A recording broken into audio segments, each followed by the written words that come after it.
पूर्वांचल का सबसे बड़ा माफिया मिट्टी में मिल गया। अब से थोड़ी देर पहले मुख्तार अंसारी को गाजीपुर के पैतृक गांव में दफना दिया गया, लेकिन वहीं दूसरी तरफ मुख्तार पर मुस्लिम वोट की पॉलिटिक्स भी पूरी तरह एक्टिव है। इंडिया अलायंस को मुख्तार के नाम पर बीजेपी को घेरने के लिए एक नया मुद्दा मिल गया है। मुख्तार के नाम पर एंटी मोदी अलायंस ने एक नई पॉलिसी बनाई है, हिंदू वोट का मोह छोड़ो, मुख्तार के नाम पर मुस्लिम वोट जोड़ो। मुस्लिम वोट की कैप्चरिंग के लिए किस तरह की स्क्रिप्टिंग हो रही है, मुख्तार के नाम को कंट्रोल ऑल्ट सेलेक्ट करके किस तरह फिट किया जा रहा है, ये सब आपको इस रिपोर्ट में बताते हैं।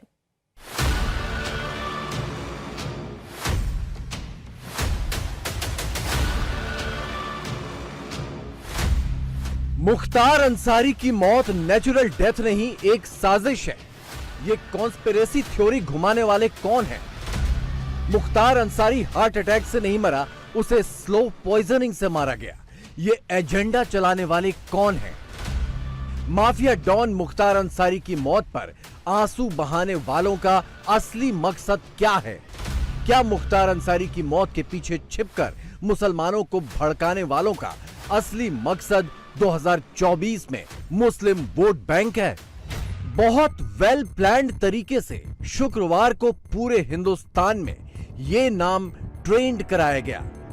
हैशटैग मुख्तार अंसारी डेथ पर हजारों सोशल मीडिया पोस्ट घुमाए गए। जन्नत नसीब जैसे शब्दों की आड़ में मुख्तार अंसारी को रॉबिन हुड बनाने की कोशिश हुई। Hashtag Banda jail top trend हुआ। हैशटैग जेल प्रशासन की आड़ में योगी के खिलाफ हेट नैरेटिव लिखा गया। और जानते हैं एक माफिया डॉन की मौत पर उसके लिए किन किन शब्दों का प्रयोग हुआ, क्या क्या लिखा गया? कुछ सैंपल देखिए। मसीहा मुख्तार अंसारी, दिलेर मुख्तार अंसारी, शेर मुख्तार अंसारी, स्वतंत्रता सेनानियों के परिवार का मुख्तार अंसारी, लोगों के दिलों में बसने वाला मुख्तार अंसारी, लोगों के दिलों पर राज करने वाला मुख्तार अंसारी। इन भारी भरकम शब्दों की बदौलत एक नैरेटिव बिल्ड करने की कोशिश हुई और यह नैरेटिव उस मुख्तार अंसारी के लिए बिल्ड किया गया जिसे देश की अदालत लोकतंत्र पर दाग कह चुकी है। मुख्तार अंसारी गैंग को दुर्दांत गिरोह बता चुकी है। मुख्तार अंसारी को खूंखार अपराधी बता चुकी है। मुख्तार अंसारी पर सुप्रीम कोर्ट की एक टिप्पणी तो ये भी है कि मुख्तार ने जनता को डराया, मुख्तार ने आतंक का साम्राज्य स्थापित किया। मगर अब ऐसे क्रिमिनल की मौत के बाद उसे डिफेंड करने वालों का, उसे मसीहा बताने वालों का तांता लग गया। समाजवादी पार्टी की ऑफिशियल लाइन है, पूर्व विधायक श्री मुख्तार अंसारी जी का इंतकाल। श्री और जी पर अखिलेश की पार्टी का फुल फोकस है। अखिलेश की पार्टी के नेता मुख्तार अंसारी की मौत को कस्टोडियल डेथ बता रहे हैं। समाजवादी पार्टी से जुड़े दूसरे हैंडल्स मौत को संदिग्ध बताकर आग में घी डाल रहे हैं। समाजवादी पार्टी के दूसरे नेता अपने जमाने में कुख्यात डॉन रहे मुख्तार को लोगों का तारनहार बता रहे हैं। खुद अखिलेश 18 लाइन लिखकर मुख्तार की मौत को मर्डर बता रहे हैं। यूपी में सरकारी अराजकता, कानून व्यवस्था का शून्यकाल, इस तरह की स्क्रिप्ट घुमा रहे हैं। मुख्तार की मौत को साजिश बताकर, एक फॉल्स नैरेटिव बनाकर 24 में मुसलमानों का वोट बटोरने वाली पटकथा पर सबको काम पर लगा दिया गया है। यह सब प्री प्लान्ड स्क्रिप्ट का हिस्सा है, जिसमें पहले सोशल मीडिया पर माहौल बनाने के लिए सबको एक्टिवेट किया गया। योगी की पुलिस मर्डर करती है, विरोधियों को निपटाती है। समाजवादी पार्टी की अलग अलग टाइमलाइन पर इस तरह के शब्दों का प्रयोग हुआ और इसके बाद थोड़ी थोड़ी देर में अखिलेश ने अपनी पार्टी के नेताओं को कैमरे पर भेजना शुरू कर दिया। पहले शिवपाल यादव आए, फिर राम गोपाल यादव आए। सबने मुख्तार अंसारी के गुण गाए और योगी पर सवाल उठाए। देखिए, इनकी मौत संदेह के घेरे में है। अगर जेल में किसी की मृत्यु होती है तो उसकी जिम्मेदारी प्रशासनिक अधिकारी, जेल से लेकर के सरकार से लेकर सबकी जिम्मेदारी है। ये अजीब स्थिति है कि लोगों को अब डर लगने लगा है कि जेल में जाने के बाद बजाय बाहर रहें, मुकदमा हो, जो कुछ हो, क्योंकि जेल में जाके तो किसी विरोधी को मारा जा सकता है। अच्छा ये बताइए, उनकी मृत्यु के बाद पूर्वी उत्तर प्रदेश में सब में दफ़ा 44 लगा दी गई। फ्लैग मार्च हो रहा है, पुलिस का, पीएसी का, सीआरपी का। अगर गवर्नमेंट के सामान्य मौत पर कभी जनता में आक्रोश होता है? कभी नहीं होता कि बीमार होकर कोई मर जाए। सरकार महसूस कर रही है या सरकार के अंदर डर है, चोर है, इसीलिए तो सारी तैयारी की जा रही है। भाई सामान्य डेथ होती तो कहाँ आंदोलन होता, कहाँ कोई सड़क पर निकलता है, लेकिन उनको डर है कहीं ऐसा न हो, पहले ही से चल रहा था। ये स्क्रिप्ट सिर्फ अखिलेश ने नहीं लिखी, यूपी से लेकर बिहार और हैदराबाद तक सारे किरदार एक साथ मुख्तार की मौत को मर्डर साबित करने पर जुट गए। और ये वो चेहरे हैं, इसमें इंडिया अलायंस की वो सारी पार्टियां हैं जो मुसलमानों के नाम पर ही वोट बटोरती हैं और अपनी सियासी रोटियां सेकती हैं। मसलन यूपी कांग्रेस का पोस्ट देखिए, इनकी टाइमलाइन पर मुख्तार की मुस्कुराती हुई फोटो के साथ शोक संदेश चिपकाया गया। कांग्रेस की एक नेत्री ने मुख्तार की मौत को कस्टोडियल किलिंग से जोड़ दिया। कांग्रेस के सांसद इमरान प्रताप गढ़ी को मुख्तार अंसारी में क्रिमिनल नहीं दिखा, 5 बार का विधायक दिखा, उन्होंने भी अफसोस जताया। कुछ दिन पहले ही अपनी पार्टी को कांग्रेस में मिलाने वाले पप्पू यादव तो एक स्टेप आगे चले गए, वो मुख्तार अंसारी के लिए स्वतंत्रता सेनानी के परिवार वाली स्क्रिप्ट ले आए। अब इनके दूसरे पोस्ट के शब्दों पर गौर कीजिए, यहाँ भी मुख्तार अंसारी का जिक्र करते हुए जी पर खास फोकस है और उसकी मौत में ये सांस्थानिक हत्या वाला एजेंडा फिट करके बैठ चुके हैं, खुद ही जज बनकर फैसला सुना चुके हैं। चूंकि अखिलेश ने अपने नेताओं को काम पर लगाया, कैमरे पर भेजा, तो कांग्रेस कैसे पीछे रहती। बंगाल से अधीर रंजन चौधरी को मुख्तार की मौत को मर्डर बताने के लिए भेजा गया। यूपी कांग्रेस के छोटे छोटे प्रवक्ताओं को कैमरे पर आने के लिए कहा गया। बिहार से पप्पू यादव ने भी आकर मोर्चा खोल दिया। देखिए, उत्तर प्रदेश में बहुत कुछ होते हैं, जिसको लगे उसको गोली से भून दिया जाते हैं और एक धब्बा लगाए जाते हैं। कोई क्रिमिनल होते हैं, कोई भागने की कोशिश की वगैरह वगैरह बहाना बनाते हुए उत्तर प्रदेश में एक दहशत की महल पैदा होते हैं। हम सब जब पुलिस हिरासत में रहते हैं तब भी लोगों को गोली से भून दिया जाते हैं। ये हिंदुस्तान में और कहीं नहीं है जो उत्तर प्रदेश में है। सजा देने का काम किसी और को नहीं। और मुख्तार अंसारी ने तो अपने आप को धीमा जहर दिए जाने की शिकायत प्रशासन से भी करी थी, कोर्ट से भी करी थी, और उसके बाद वो अस्पताल में भी भर्ती हुआ था और कल उसकी मृत्यु हो गई। इसकी उच्च स्तरीय जांच हो ताकि कानून पर, संविधान पर, जेल मैनुअल पर सबको विश्वास रह सके। ये उत्तर प्रदेश का राम राज्य नहीं, जंगल राज्य है। चूंकि पूर्णिया से पप्पू यादव ने मुख्तार को महान बताने वाली लाइन पकड़ी, तो 40% मुसलमानों को साधने के लिए तेजस्वी कैसे पीछे रहते। तेजस्वी ने भी 6 लाइन की पोस्ट शेयर कर दी। तेजस्वी के लिए खूंखार मुख्तार अंसारी श्री मुख्तार अंसारी हो गए और आखिरी लाइन में उन्होंने वही मुस्लिम वोट पाने वाली योगी विरोधी लाइन फिट कर दी। देख लीजिए तेजस्वी के समर्थकों ने क्या नैरेटिव बनाने की कोशिश की, कैसी हेट स्क्रिप्ट लिखी और फिर कैमरे पर क्या थ्योरी दी। उत्तर प्रदेश एक अलग किस्म का राज्य बन गया, एक पैटर्न है। मौत और हत्या का फर्क मिट गया, बस इतना ही कहना। मौत और हत्या का फर्क जब मिट जाए अराजकता होती है। मायावती ने भी सेम टू सेम अखिलेश वाली ही लाइन लेंथ पकड़ी। स्वामी प्रसाद मौर्य ने भी हत्या की साजिश वाली थ्योरी दी, न्याय का गला घोंट दिया, हत्याओं का फैशन चल पड़ा। इस तरह के शब्दों से एक अलग ही ट्विस्ट देने की कोशिश की।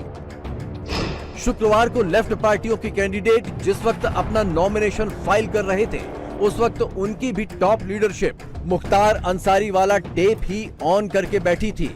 मुख्तार की मौत में जहर वाला एंगल ही कॉइन कर रही थी। इनकी मौत कस्टडी में हुई है, जेल के कस्टडी में हुई है, और मौत के पहले इन्होंने कई बार ये सवाल उठाया कि उनको स्लो पॉइजनिंग किया जा रहा है। हॉस्पिटल में भी दाखिल थे। जब मुस्लिम वोट पाने के लिए मुख्तार मुख्तार करने वाले सारे किरदार एक्टिव हो गए तो ओवैसी कहां पीछे रहने वाले थे। शुक्रवार को ओवैसी 2 बार कैमरे पर दिखे। पहली तकरीर में तो कुछ नहीं बोले, मगर बाहर निकलते ही, मौका मिलते ही सबसे पहली बात मुख्तार अंसारी की मौत पर ही कही। ओवैसी ने इसकी भूमिका सोशल मीडिया पर गुरुवार रात ही बना दी थी और अपनी पोस्ट में सीधे सीधे जहर वाला एंगल डालकर एंटी योगी बोली बोली थी। बाहर आकर भाईजान ने वही बोली रिपीट कर दी। ये दूसरा ऐसा वाकया हम देख रहे हैं कि एक कन्विक्टेड प्रिजनर को जुडिशियल कस्टडी में उनकी मौत हुई है। एक को तो शूट आउट हुआ, अब यहाँ पर स्लो पॉइजन जो उनकी फैमिली कह रही है उससे उनकी मौत वाकई में हुई। क्या पॉलिटिक्स हो रही है? सुनिए, एक आदमी तो मर गया जो जुडिशियल कस्टडी में है, ठीक है, कोर्ट ने उनके ऊपर सेंटेंस दिया उनको, मगर आपकी कस्टडी में है, जुडिशियल कस्टडी में है। और ये तो दूसरा वाकया है, इसमें पॉलिटिक्स क्या है? जब जुडिशियल कस्टडी में किसी की मौत हो रही है और उनकी फैमिली उस एप्रीहेंशन का इजहार कर चुकी है, सुप्रीम कोर्ट वो लोग केस डाले हैं, तो इसमें पॉलिटिक्स क्या है भाई? एक आदमी की तो मौत हो गई ना, इसमें पॉलिटिक्स करना क्या है? वो तो अपनी जान दे दिए, वो जान चलेगी उनकी, इसमें पॉलिटिक्स क्या हो रही? अब जाने की जिम्मेदारी किस पर है? इसमें पॉलिटिक्स क्या करना है? इसमें तो सच्चाई को जानना है, जस्टिस करना चाहिए। उस मऊ दंगे को देश और खासकर यूपी के लोग आज तक नहीं भूले हैं। योगी खुद भी ये बात सार्वजनिक तौर पर कह चुके हैं कि आज भी लोग मऊ दंगा नहीं भूले। माफिया डॉन मुख्तार अंसारी को दबंगई और गुंडागर्दी के लिए खुली छूट इसलिए मिली हुई थी क्योंकि तब उसे फुल पॉलिटिकल बैकिंग थी। मेरे समय में पहली बार ऐसा हुआ था उत्तर प्रदेश के इतिहास में कि जब माफिया के विरुद्ध एक सघन अभियान चला था।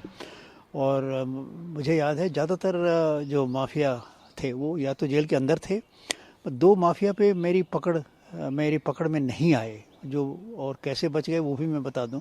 एक तो मुख्तार अंसारी थे, वो भूमिगत हो गए थे, अंडरग्राउंड हो गए थे, वो कहाँ है अता पता उनका कोई नहीं था।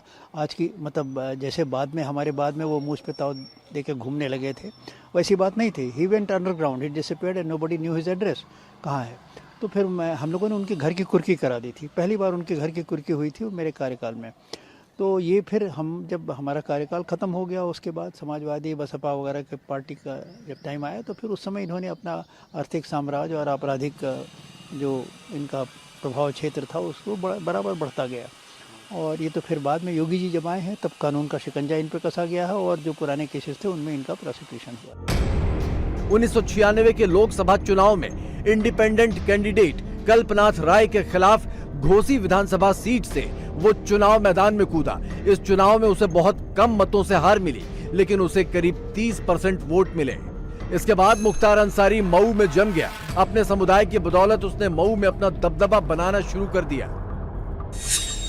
और इसी दबदबे की बदौलत वो मऊ विधानसभा सीट से 5 बार विधायक भी रहा। 1996 में बीएसपी के टिकट पर, 2002 और 2007 में इंडिपेंडेंट कैंडिडेट के तौर पर। इसके बाद वो 2012 में भी जीता, 2017 में भी मऊ से जीता। इसी दौरान 2009 में मुख्तार अंसारी ने एक बार फिर से लोकसभा का चुनाव लड़ा। वाराणसी से मुरली मनोहर जोशी के खिलाफ खड़ा हुआ लेकिन हार गया।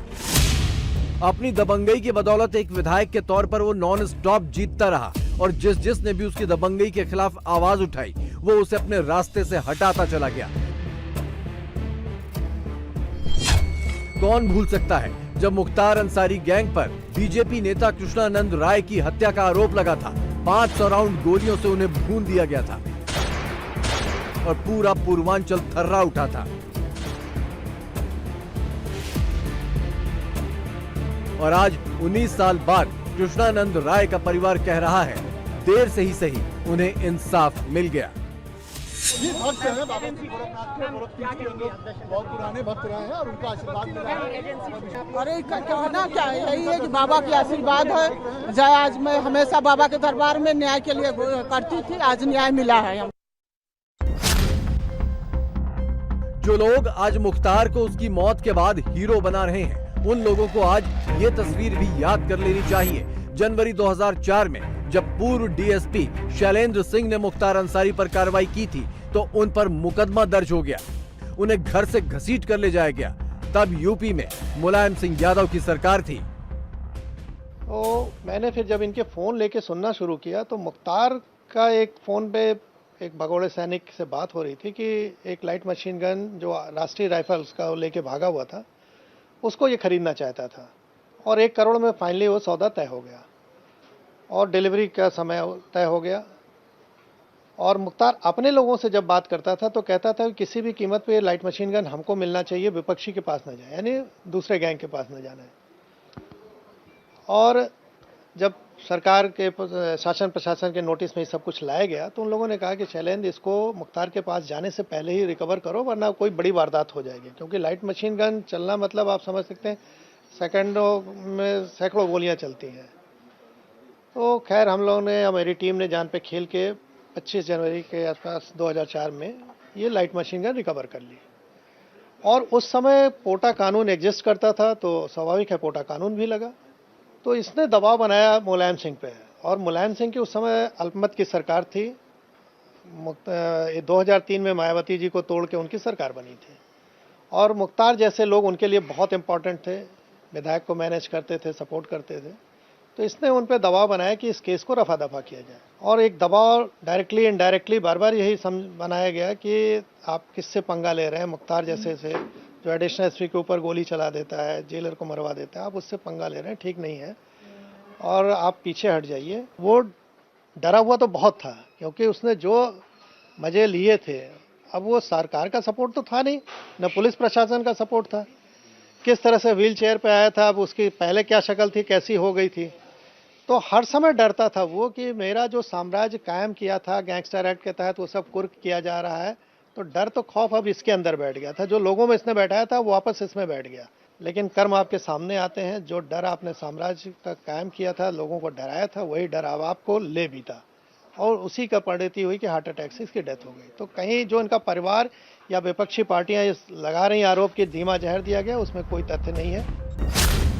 पूर्व डीएसपी शैलेंद्र सिंह ने मुख्तार अंसारी की जिस पॉलिटिकल बैकिंग की बात की, उसे आप इस तस्वीर को देखकर समझ सकते हैं, जब दोनों अगल बगल सीट शेयर किया करते थे और मुख्तार कैमरे पर समाजवादी पार्टी के नेताओं की तारीफ में कसीदे पढ़ा करता था। मुख्तार अंसारी हमारे साथ हैं, आपसे पूछते हैं। शिवपाल यादव ये कह रहे हैं कि जो पहले भी विलय हुआ था उसमें आप नहीं थे। पहले भी जो हुआ था उसमें हम नहीं थे, न मेरा नाम था।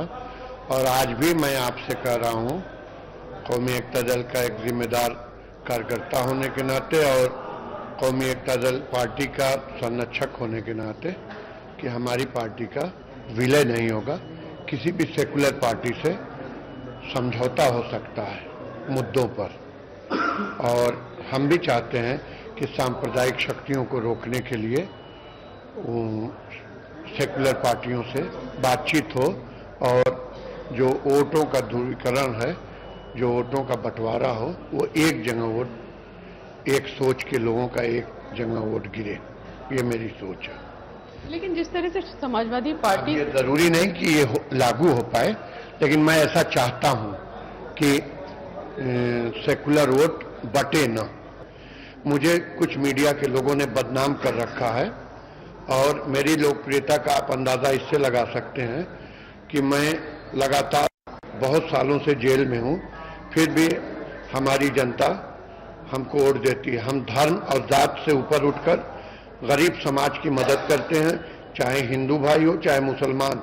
जो कमजोर और गरीब है, मजलूम है, उस बेसहारा का आंसू पोंछते हैं, वही